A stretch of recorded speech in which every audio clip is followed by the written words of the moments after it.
बिस्मिल्लाहिर्रहमानिर्रहीम। अस्सलामु अलैकुम वरहमतुल्लाहि वबरकातुहू। मेहंदी और नेल पॉलिश लगाकर वज़ू करना जायज़ है? नेल पॉलिश में वज़ू होगा या नहीं? मोहतरम नाजरीन, एक सवाल पूछा गया है कि जब औरत अपने सर पर मेहंदी का लेप करे तो क्या उस पर मसा कर सकती है?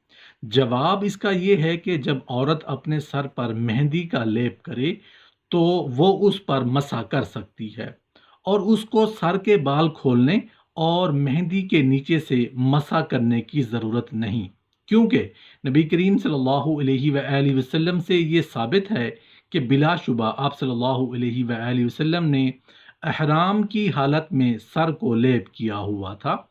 लिहाजा सर पर लगाया गया लेप सर के ही ताबे है और ये चीज़ इस बात पर दलालत करती है कि सर की पाकी में कदर आसानी और तखफीफ जायज़ है।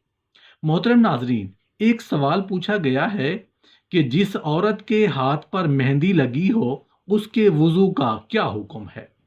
जवाब इसका ये है कि रसूल अल्लाह सल्लल्लाहु अलैहि वआलैहि वसल्लम से एक रिवायत बयान की जाती है जिसका मफहूम ये है कि उंगलियों पर आटा या नेल पॉलिश या मट्टी लगने से वज़ू सही नहीं होता।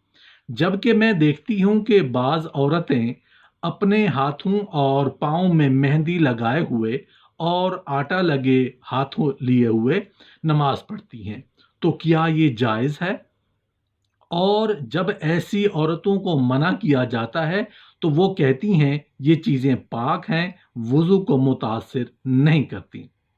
मोहतरम नाजरीन, एक सवाल पूछा गया है कि जिस औरत के नाखनों पर पॉलिश लगी हो उसके वज़ू का क्या हुक्म है?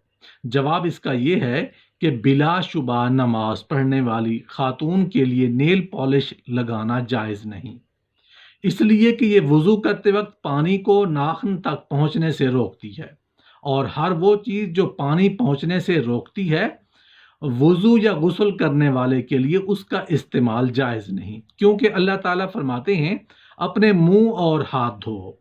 और ये औरत जिसके नाखनों पर पॉलिश लगी हो तो नाखनों तक पानी ना पहुंचने की वजह से उस पर हाथों का धोना दुरुस्त नहीं होगा। तो इस तरह वो वज़ू या गुस्ल करके फ़राइज़ में से एक फ़र्ज़ को तर्क करने वाली होगी।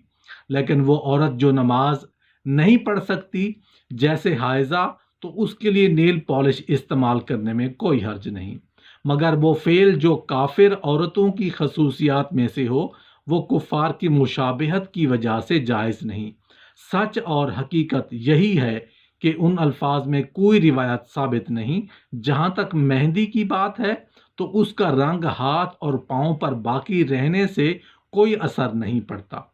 वो इसलिए कि मेहंदी का रंग मोटा और गलीज नहीं होता, लेकिन उसके बरक्स गोंधा हुआ आटा, नेल पॉलिश और मट्टी गलीज होती है, यानी गाढ़ी होती हैं। उनकी एक मोटी तह होती है जो पानी को चमड़े तक नहीं पहुंचने देती। लिहाजा इन चीज़ों के होते हुए चमड़े तक पानी न पहुंचने की वजह से वुज़ू सही नहीं होता। लिहाजा जब हाथ आया हुआ पाँव या मेहंदी की एक तह लगी हो जो चमड़े तक पानी ना पहुंचने दे तो उसको उतारना उसी तरह लाजिम और ज़रूरी होगा जिस तरह गूंदे हुए आटे वगैरह का उतारना।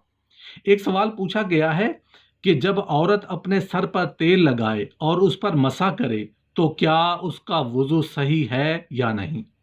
इस सवाल का जवाब देने से पहले ये बयान करना पसंद करता हूँ कि अल्लाह ताला ने अपनी किताब कुरान मजीद में फरमाया, ए ईमान वालो, जब तुम नमाज के लिए उठो तो अपने मुंह को और हाथों को कोहनियों समेत धो लो और अपने सरों का मसा करो और अपने पाँवों को टखनों समेत धो लो। आयत में मज़कूरा आज़ा को धोने और जिस उज़्व का मसा किया जाता है उस पर मसा करने का हुक्म इस बात का तकाजा करता है कि जौन सी चीज़ भी पानी को उन आज़ा तक पहुँचने से रोकती है उसका अजाला किया जाए, क्योंकि माने अशिया का उन आज़ा पर मौजूद होते हुए उनका धोना या मसा करना सादिक नहीं आएगा। इसी बिना पर हम कहते हैं कि जब इंसान आज़ाए तहारत पर तेल लगाता है تو اگر وہ تیل اعضاء پر ہی جمع رہے تو ایسی صورت میں اس کو اپنے اعضاء کی طہارت سے پہلے اس تیل کا ازالہ ضروری ہے، کیونکہ اگر اس طرح تیل کا وجود جسم پر باقی رہے تو وہ پانی کو چمڑے تک پہنچنے سے روک دیتا ہے، اور ایسی صورت میں طہارت صحیح نہیں ہوگی۔ اور اگر تیل کا وجود جسم پر باقی نہ رہے بلکہ صرف اس کا اثر اعضاء طہارت پر باقی رہے تو اس میں کوئی حرج نہیں، لیکن یاد رہے کہ ایسی عورت میں انسان کے لیے یہ تاکیدی امر ہے کہ وہ ہاتھ کو اعضاء وضو پر گزارے، کیونکہ عادتاً ایسا ہوتا ہے کہ تیل پانی سے جدا رہتا ہے، اور بعض اوقات ایسا بھی ہوتا ہے کہ سارے عضو طہارت پر پانی نہیں پہنچتا۔ ایک سوال پوچھا گیا ہے کہ کیا بازو دھوتے وقت ہاتھ کو ہتھیلیاں دھوئے بغیر کونیوں سمیت دھونے سے وضو صحیح ہو جاتا ہے، یا پھر ہتھیلیوں کا وضو کے شروع میں ایک ہی مرتبہ دھو لینا کافی ثابت ہوگا؟ بازو دھوتے وقت ہاتھ کو انگلیوں کے کناروں سے دونوں جانب سے دھونا ہوگا، ورنہ وضو کا ایک رکن ناقص رہ جائے گا۔ ایک سوال پوچھا گیا ہے کہ عورت کے سر پر لپیٹے ہوئے بالوں پر مسح کرنے کا کیا حکم ہے؟ جواب اس کا یہ ہے کہ عورت کے لیے سر کے لپیٹے ہوئے بالوں اور لٹکے ہوئے بالوں پر مسح کرنا جائز ہے، لیکن وہ اپنے سر کے بال جمع کر کے وسط سر میں جوڑا اور گچھا نہ بنائے۔ مجھے ڈر ہے کہ ایسا کر کے کہیں وہ نبی کریم صلی اللہ علیہ وآلہ وسلم کے اس فرمان کی زد میں نہ آ جائے۔